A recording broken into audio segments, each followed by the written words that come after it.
Hello students, मैं श्री दीपचंद चौधरी महाविद्यालय ललितपुर से और श्री दीपचंद चौधरी महाविद्यालय ललितपुर में आप सभी छात्राओं का बहुत बहुत स्वागत है। आज हम बीए फाइनल ईयर में जो आपका एक्सटेंशन एजुकेशन है उसके में देखेंगे कि आपके होम साइंस के अंतर्गत जो प्रसार शिक्षा हमारा पेपर है या पार्ट है उसमें जो एक्सटेंशन एजुकेशन में जो आपकी यूनिट में एडल्ट एजुकेशन दिया हुआ है उसके बारे में जानना है और इसके साथ साथ क्या संबंध है या क्या होते हैं हमारे एडल्ट एजुकेशन और नेशनल डेवलपमेंट यानी प्रौढ़ शिक्षा और राष्ट्रीय विकास।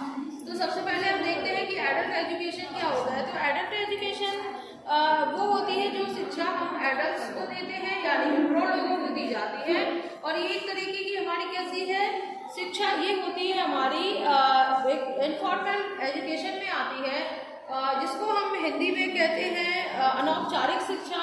और अनौपचारिक शिक्षा का मतलब ये होता है कि जो वो काम कर रहे हैं उस काम में उन्हें इतना जो है कौशल प्राप्त हो जाए जिससे वो अपना आर्थिक विकास कर सके, क्योंकि जब वो अपना आर्थिक विकास करते हैं तो इससे क्या होता है कि देश की भी विकास जो है अपने आप ऑटोमेटिकली होने लगता है। इसलिए लोगों को जो है जागरूक करना, उन्हें उनकी समस्याओं को बताना और उन समस्याओं को सुलझाना जिससे कि वो जो उनके आर्थिक रूप से समृद्ध होने में जो कि क्या करते हैं रुकावट डालते हैं, तो उन चीज़ों को दूर करना भी जो है एडल्ट एजुकेशन के अंतर्गत आता है।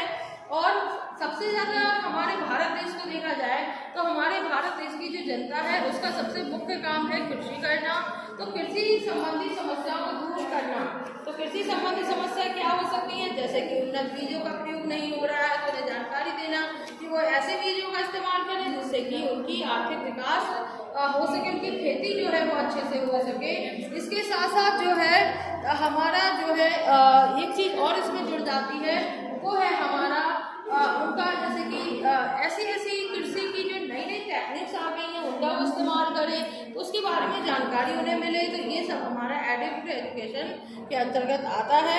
अब हम देखते हैं कि एडल्ट एजुकेशन और राष्ट्रीय विकास।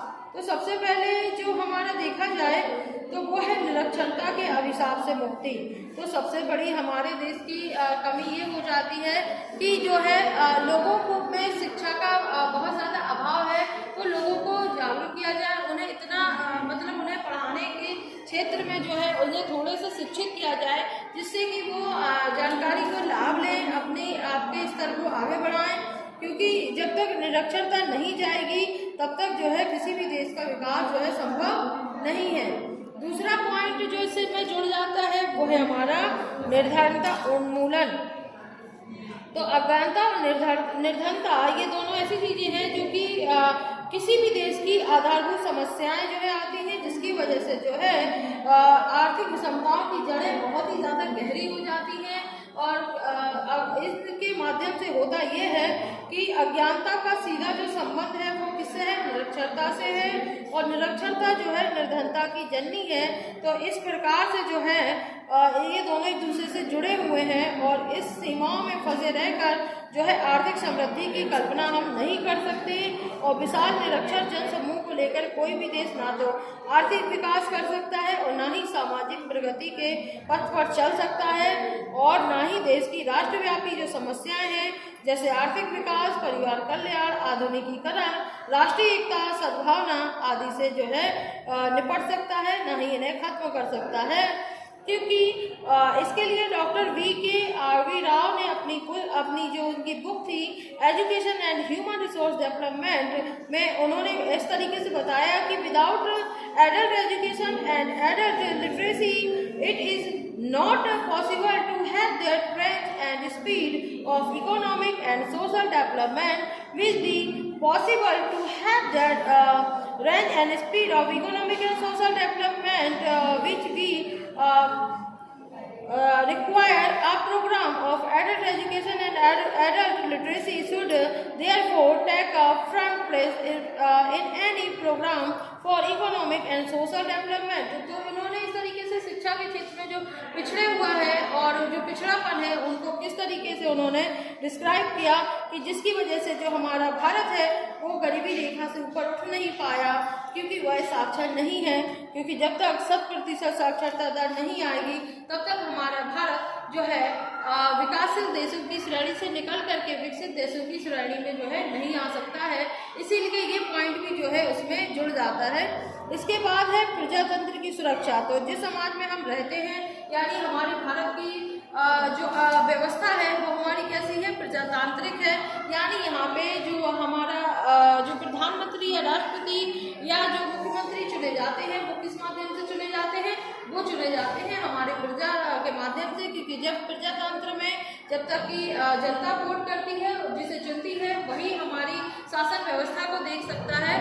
नहीं तो जैसे कि पहले जो हमारी व्यवस्था हुआ करती थी उसमें प्रधान राजा होता था और उसी के अनुसार जो है किसी भी देश की शासन व्यवस्था चलती थी।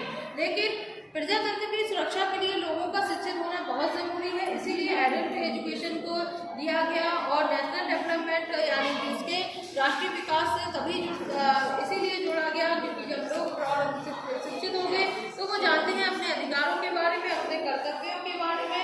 और इन जब अधिकार और कर्तव्यों की नॉलेज लोगों को हो जाती है तो ऑटोमेटिकली ही वो देश जो है ग्रो करता है, देश का विकास होता है क्योंकि लोग अपने अधिकारों को जानते हैं, समझते हैं।